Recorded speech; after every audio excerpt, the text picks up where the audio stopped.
المرجو منك التعليق والإعجاب والاشتراك. أعلنت شركة دي درايف المنظمة الرسمية لجولة برشلونة الآسيوية عن إلغاء المباراة الودية التي كانت مقررة في كوبا اليابان أمام فيسل كوبي يوم الأحد المقبل بسبب فشل مجموعة ياسودا اليابانية في سداد المبالغ المستحقة.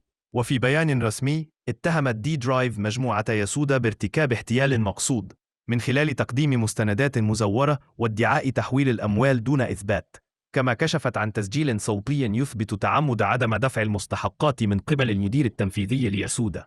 بناء على ذلك قرر نادي برشلونة إلغاء المباراة لغياب الضمانات المالية والتنظيمية، كما تضررت سمعة الراعي راكوتن بسبب هذه الأزمة.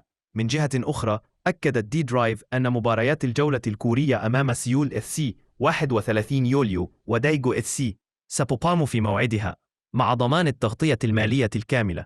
ريال مدريد يستعد لتقديم عرض ضخم للتعاقد مع رودري نجم مانشستر سيتي خلال سوق الانتقالات الصيفية بحسب ما ذكرته صحيفة ذا صن البريطانية. المدرب الجديد للريال تشابي ألونسو يعتبر رودري أولوية قصوى لتقوية خط الوسط، خاصة بعد الهزيمة القاسية أمام باريس سان جيرمان في نصف النهائي كأس العالم للأندية، والتي كشفت عن هشاشة وسط الميدان المدريدي. رودري 29 عاما غاب معظم الموسم الماضي بسبب إصابة في الرباط الصليبي، وعاد فقط في نهايته. ورغم كونه عنصرا محوريا في تشكيلة غوارديولا، إلا أن الصحيفة أوضحت أن عرضا يتجاوز 100 مليون جنيه استرليني قد يغري إدارة مانشستر سيتي، خصوصا مع تبقي عامين فقط في عقده.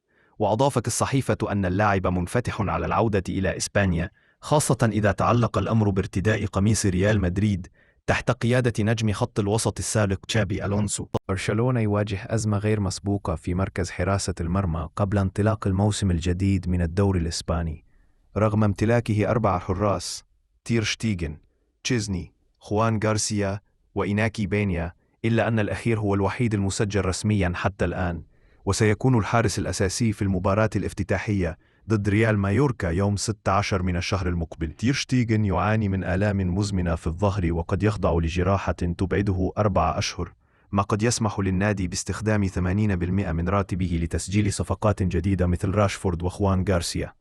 أما تشيزني وغارسيا فلا يمكن تسجيلهما حاليا بسبب مشاكل في سقف الرواتب. بسبب هذه الأزمة غير المدرب فليك خطته وقرر الإبقاء على بينيا واصطحابه في جولة الفريق إلى كوريا الجنوبية، مع احتمال استدعاء حارس الرديف لاحقا.